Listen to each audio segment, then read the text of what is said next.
আমার ভাইয়েরা, হযরতে বেলালের পায়ে রশি লাগায় মরুভূমির গরম বালিতে ছেঁচড়াইয়া ছেঁচড়াইয়া নিয়ে ঘোরা গেল। বাবলা গাছের কাঁটাগুলো জিহ্বার ভিতরে পেরেকের মতো মারা গেল। এত নির্যাতন জুলুম করার পরে বিকেল বেলা যাইকে বলে, বেলাল চাবুক দিয়ে পিটাইলাম, পায়ে রশি লাগাইয়া নিয়ে ঘুরলাম, এত নির্যাতন জুলুম তোর উপরে করা গেল রে বেলাল। এরপরেও কি বিশ্ব নবী মুহাম্মদ সাল্লাল্লাহু আলাইহি সাল্লামের দল ত্যাগ করবি না? হযরতে বেলাল দেখে বলে, আবু জাহল রে, মারতে মারতে যদি মেরেও ফেলে দাও, বেলালের নিঃশ্বাস থাকবে যতদিন, বেলাল ইসলামের পথে টিকে থাকবে ততদিন। এই নিঃশ্বাস থাকা অবস্থায় নবীজির কালেমা ছাড়তে আমি রাজি নাই। আল্লাহু আকবার। এইবার যুবকদেরকে বলে, যুবকেরা যাও, কয়েকজন মিলে একটা বড় পাথর নিয়ে বেলালের বুকের উপরে চাপাইয়া দাও। আমার ভাইয়েরা, এইবার কয়েকজন যুবক মিলে বিশাল বড় একটা পাথর হযরতে বেলালের বুকের উপরে চাপাইয়া দেওয়া হলো। আবু জাহেল ভাবলো এই পাথরের চাপার আঘাতে বেলাল মারা যাবে। এই কথা ভেবে কাফেররা চলে গেল। হযরতে বেলালের বুকের উপরে পাথর, এরপরেও জিহ্বানারা জিকির করে কার?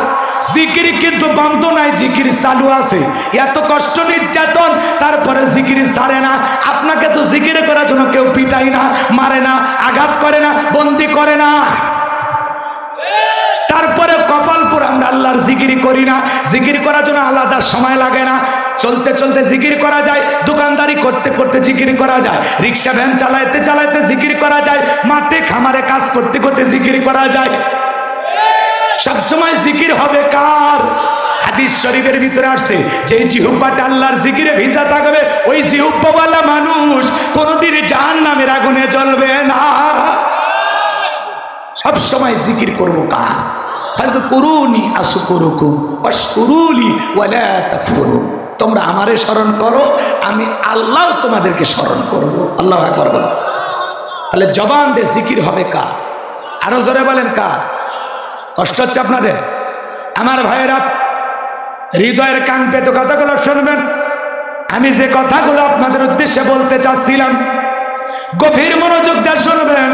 আমার ভাইয়েরা, হযরতে বেলালের বুকের উপরে পাথর, জিহ্বানার আল্লাহর জিকির করে আর ডেকে বলে, আল্লাহ তুমি তো সেই আল্লাহ, ইব্রাহিমের জন্য যদি নমরুদের আগুনকে ফুলের বাগান বানায় দিতে পারো, আল্লাহ তুমি কি পারো না? আমি বেলালের বুকের ওপরে পাথর থাকার কারণে তোমার মতো মালিকের জিকির করতে বড় কষ্ট হয়, আল্লাহ তুমি কি পারো না বেলালের বুকের পাথরটাকে তুলার মতো নরম বানায় দিতে? হযরতে বেলাল দোয়া করতে দেরি, আসমানের মালিক আমার আল্লাহ দোয়া কবুল করতে দেরি করে নাই। বেলালের বুকের পাথরটাকে আমার আল্লাহ তুলার মতো নরম বানিয়ে দিয়েছে। আশিক রাসূল বেলাল, নবীর পাগল বেলাল। নবী যখন মক্কা নগরীতে পথ চলত, হযরতে বেলাল একবার ডানে যায় আর একবার বামে যায়। বিশ্ব নবী ডেকে বলে, বেলাল বুঝিনা, একবার ডানে যায় একবার বামে যাও, ব্যাপারটা কি? হযরতে বেলাল ডেকে বলে, নবী এই মক্কার কাফেররা হলো আপনার শত্রু, ওরা টার্গেট করে যদি ডান থেকে তীর নিক্ষেপ করে, ওই তীরটা যেন সর্বপ্রথম আমি বেলালের বুকের ভিতরে ঢোকে। আবার বাম থেকে যদি তীর নিক্ষেপ করে, মনে মনে ভাবি ওই তীরটা যেন সর্বপ্রথম আমি বেলালের বুকের ভিতরে ঢোকে। আমি বেলাল মারা গেলে ইসলামের ক্ষতি হবে না, আপনি নবী মারা গেলে ইসলামের মাথা উঁচু করে সামনের দিকে দাঁড়াতে পারবে না। বলেন আল্লাহু আকবার।